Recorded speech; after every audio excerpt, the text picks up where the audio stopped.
Hello and welcome to Chicken Tuesday. In this series of videos I'll be talking about all things chicken related, and hopefully it will be entertaining and informative and give you an insight into the world of chickens.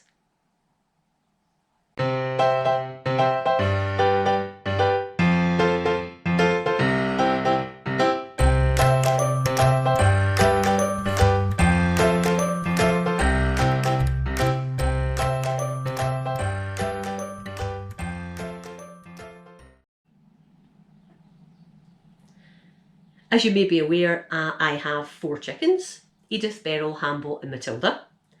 And in the videos I've already made, I have talked about the chickens and introduced them a little bit. But this slot is to focus wholeheartedly on chickens, including the chickens that I have and chicken keeping in general. Now, what I thought I would do in this first video is answer a question that a few people have been asking me, and that is, why do you keep chickens? How did you get into keeping chickens? And I thought I would do something maybe a bit unusual. I don't know whether it will work, but let's see. I have in the past blogged about chicken keeping, and I have a blog that explains why I started keeping chickens.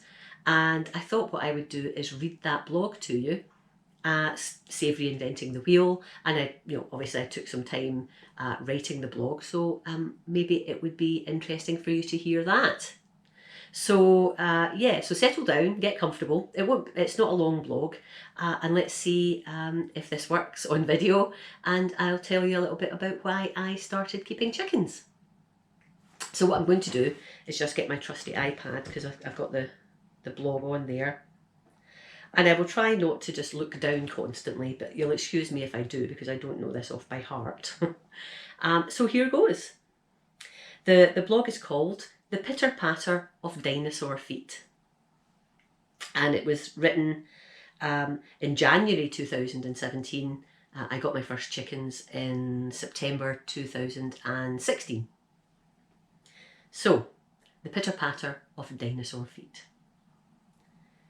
It's probably a strange desire for a working class girl from Glasgow, but I have for several years had an inkling to keep a few chickens. What has that got to do with dinosaurs, you might ask?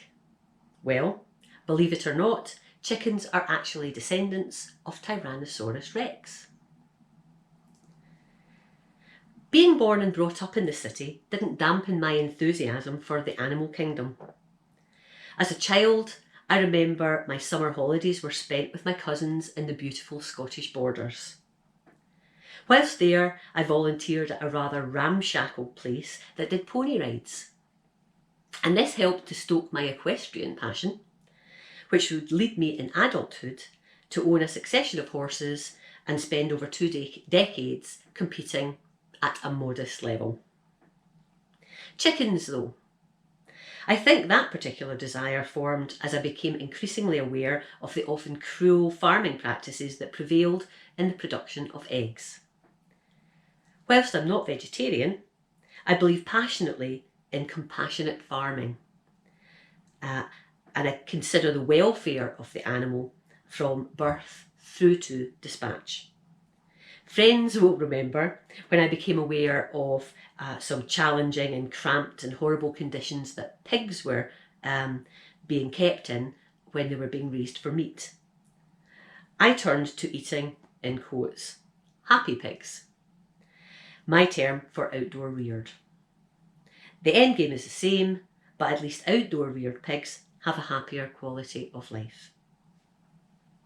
And so to chickens. There can be few people that have not been moved by the images of battery cages stuffed full of half-featherless hens raised as egg-producing machines, or sheds with no natural daylight at all, crammed with chickens destined for the table, full of antibiotics to keep them healthy, since when they're living in these unnatural conditions, their health can be compromised.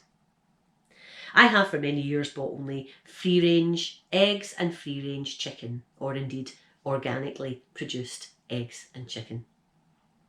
But could I do more?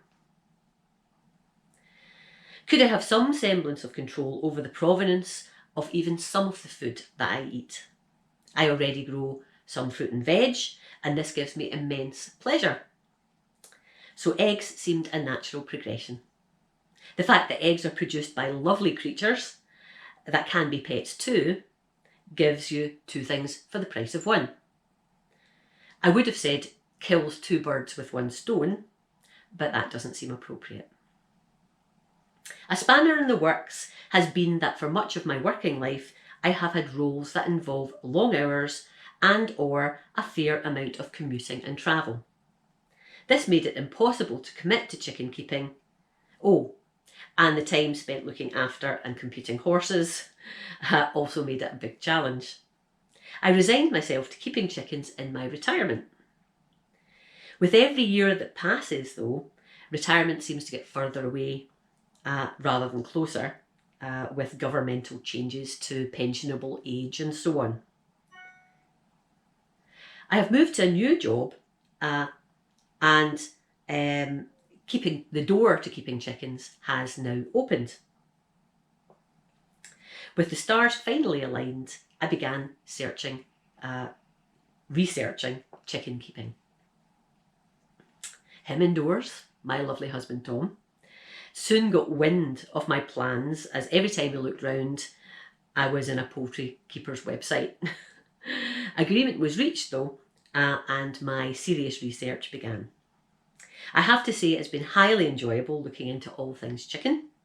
I soon established the coop and the run that I wanted and started looking for local breeders. As luck would have it, a great little firm called Hippie Chicks is right on my doorstep, and 2 visits to them later, my first 3 hens were sourced. A Barn of Elder and 2 speckled Sussex. 3 is a good number for a novice chicken keeper, enough for the girls to have friends and to interact as a small flock, but not too many to manage with from a space and practicality perspective. And so it was August 2016, the lovely folks from Hippie Chicks delivered Hamble, the Barn of Elder, and Florence and Matilda, the speckled Sussexes. The dinosaurs had arrived. So, I hope that came across okay. That was my blog on thinking about and taking the plunge into chicken keeping. And that was just the start of what has been almost a 3-year journey, 2.5-year journey, I suppose.